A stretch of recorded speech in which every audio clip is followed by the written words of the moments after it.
Audios کون record کرتا ہے، عدالت نے حکومت سے جواب طلب کر لیا۔ السلام علیکم اور پاکستان بینک میں خوش آمدید۔ نیوز اور اپڈیٹس کا آپ کا اپنا چینل۔ عدالت نے حکومت سے جواب طلب کر لیا آڈیو لیکس کے حوالے سے۔ عدالت نے آڈیو لیک کے تحقیقات کے لیے قائم خصوصی کمیٹی کو سابق چیف جسٹس ثاقب نثار کے بیٹے کے خلاف کارروائی سے روک دیا ہے۔ آڈیوز کون ریکارڈ کرتا ہے، خصوصی کمیٹی نے کس اختیار کے تحت نوٹس کیا؟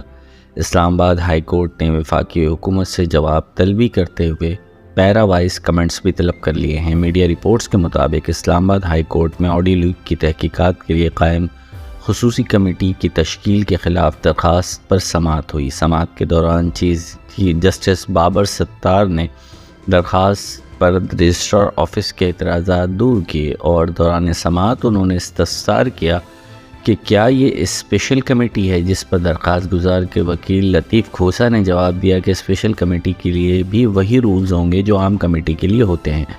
عدالت نے ریمارکس دیے کہ آپ کو متعلقہ وزارت کو پارٹی بنانا پڑے گا، جس پر وکیل لطیف کھوسا نے کہا کہ کوئی متعلقہ وزارت اس معاملے میں ہے ہی نہیں، پھر بھی ہم بنا دیں گے۔ ہم نے صرف یہ چیلنج کیا ہے کہ اسپیکر اسمبلی کو پرائیویٹ معاملہ دیکھنے کا اختیار نہیں ہے۔ سپریم کورٹ میں جو معاملہ زیر التوا ہے اس کو چیلنج نہیں کیا۔ آڈیو لیک دراصل دو پرائیویٹ لوگوں کے درمیان مبینہ طور پر کی گئی بات چیت ہوتی ہے، مگر پارلیمنٹ کو دو پرائیویٹ لوگوں کے معاملے کو دیکھنے کا اختیار نہیں ہے۔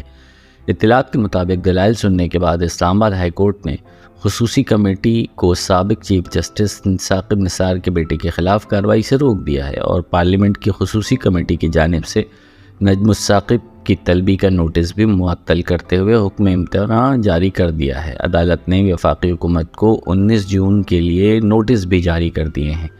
ابھی تک کے لیے اتنا ہی۔ مزید خبریں اور اپڈیٹ حاصل کرنے کے لیے پاکستان بینک کو لائک اور سبسکرائب کر لیجئے۔